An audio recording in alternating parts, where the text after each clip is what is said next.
సిద్దిపేట జిల్లా దుబ్బాక మండల కేంద్రంలో చాకిలి ఐలమ్మ వర్ధంతి సందర్భంగా సిపిఎం పార్టీ ఆధ్వర్యంలో ఆమె విగ్రహానికి పూలమాలలు వేసి నివాళులు అర్పించారు.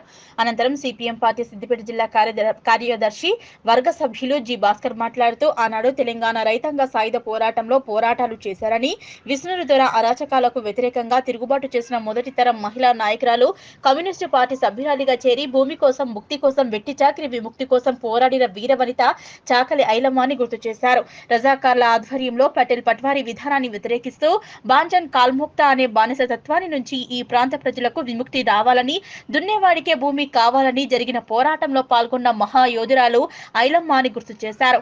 ఆనాడు జరిగిన తెలంగాణ రైతాంగ సాయుధ పోరాటం సందర్భంగా నైజాం ఈ ప్రాంతాన్ని విడిచిపెట్టి పారిపోయిన చరిత్ర అని, పటేల్ పట్వారీ గిరి నుంచి విముక్తి కలిగి 10 లక్షల ఎకరాల భూమిని సైతం పేదలకు పంచిన చరిత్ర కమ్యూనిస్టు పార్టీదని గుర్తు చేశారు. ఈ రోజు దేశంలో జరుగుతున్న అరాచకత్వానికి, మతోన్మాదానికి వ్యతిరేకంగా ఈ ప్రాంత ప్రజలందరూ కులమతాలకు అతీతంగా ఐక్యమత్యంతో పోరాడాలనేదే చాకిరి ఐలమ్మ మనం ఇచ్చే నిజమైన నివాళి అని గుర్తు చేశారు. ఈ కార్యక్రమంలో సిపిఎం పార్టీ దుబ్బాక మండల నాయకులు కొంపల్లి భాస్కర్, మల్లేశం, సాజిద్, ప్రశాంత్, నర్సింహులు, షాదుల్లా, అల్లావుద్దీన్ రాజు తదితరులు పాల్గొన్నారు.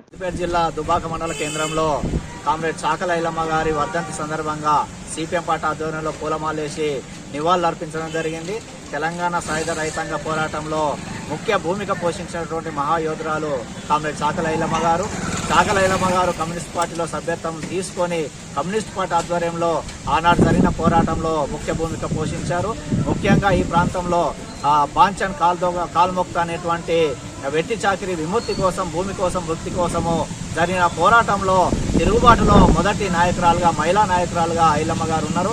ఈ రోజు కూడా దేశంలో జరుగుతున్నటువంటి అరాచకత్వానికి వ్యతిరేకంగా, మతోన్మాదానికి వ్యతిరేకంగా చాకలి ఐలమ్మ గారిని స్ఫూర్తి తీసుకొని భవిష్యత్ ఉద్యమాలకు ప్రజలు శ్రీకారం చుట్టాలని ఈ దుబ్బాక ప్రాంత ప్రజానీకానికి విజ్ఞప్తి చేస్తా ఉన్నాం.